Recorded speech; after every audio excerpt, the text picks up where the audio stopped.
It was 3 a.m. when the knocking started.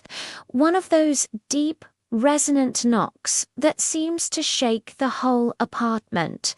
I live alone on the third floor. No one ever comes over this late.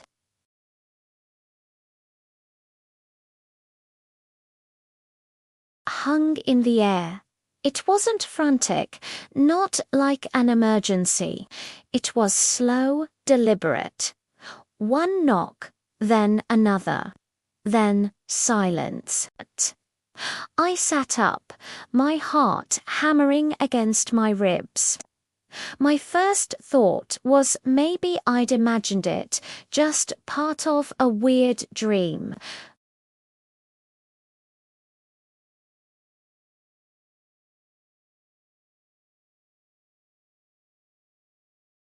Every instinct screamed at me to stay in bed, to pretend I was asleep, but my curiosity, or maybe just my foolishness, got the better of me. I slid out of bed, my feet cold on the hardwood floor. The hallway outside my bedroom was a tunnel of darkness, with only the faint glow of the streetlights filtering through the living room window. I didn't turn on any lights. I didn't want to give away that I was awake.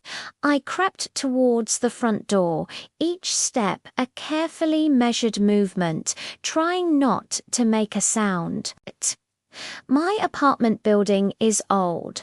The floors creak and groan with every shift in weight, and tonight every little noise felt like a betrayal. I reached the door and pressed my ear against the cold wood. Nothing. No breathing, no shuffling, just the low hum of the building's ancient refrigerator.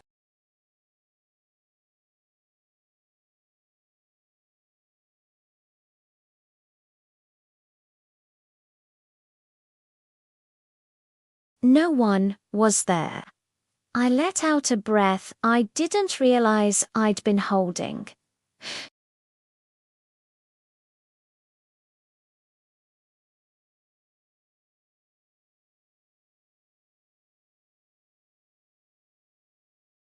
But as I started to turn away, I saw it.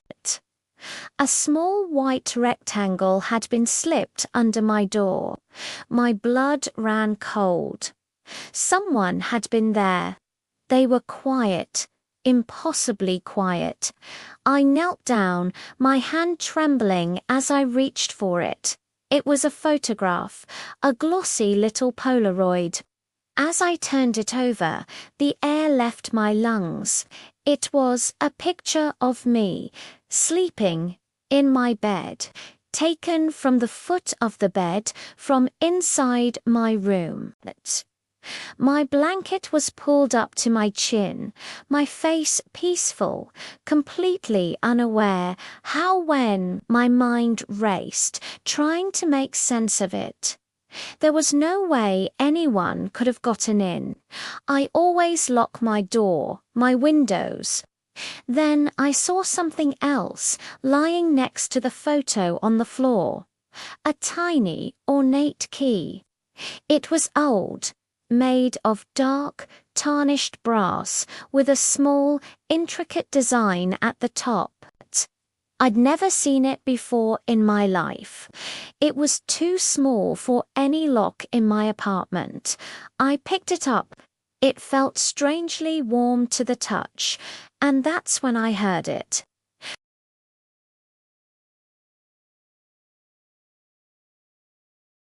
I forgot something.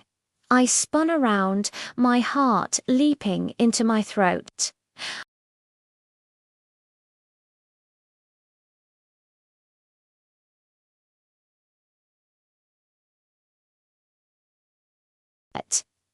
The elevator at the far end was silent, its doors closed. The stairwell door was shut. There was nowhere for someone to have gone that quickly. I slammed the door shut, locking the deadbolt, the chain, everything I could. I leaned against it, breathing heavily. That night, sleep was impossible. I sat on my couch with a lamp on, staring at the front door, at the little key and the horrifying photo on my coffee table. Every creak of the old building, every gust of wind against the window sounded like footsteps. Every shadow in the corner of my eye looked like a figure watching me. The key sat there, a silent, mocking invitation. An invitation to what? I had no idea, and I didn't want to find out. The next few days were a blur of paranoia. I kept the key on my nightstand, a constant, terrifying reminder. I couldn't bring myself to throw it away. It felt important, somehow, like evidence. Strange things started happening. I'd hear faint knocks on my walls at night. The sound of soft footsteps in the living room when I was in the shower. Whispers that seemed to come from just behind me. But when I'd turn around, there was nothing. I started to feel like I was losing my mind. Was this real, or was the lack of sleep making me hallucinate? But it always happened when I was alone, when the apartment was supposed to be silent. It felt like something was playing with me, testing my sanity. After 3 nights of this torment, I woke up feeling a strange sense of calm.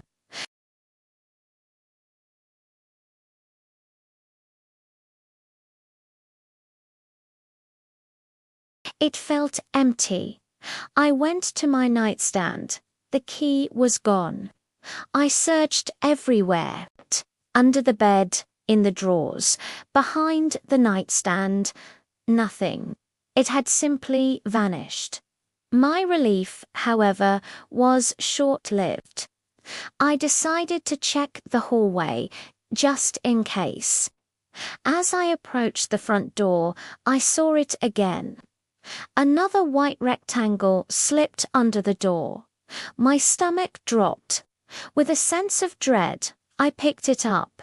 It was another photo. This time, it was a picture of me from the night before, asleep in my bed. But in this photo, my hand was open on the nightstand, and in my palm was the key. I was holding it while I slept. I have no memory of doing that.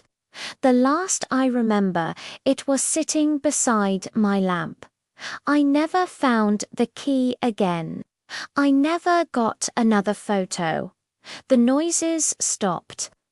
But the feeling of being watched, that never went away. I still double, sometimes triple check my locks every single night before I go to bed. I've put a security bar on my door and cameras in my apartment.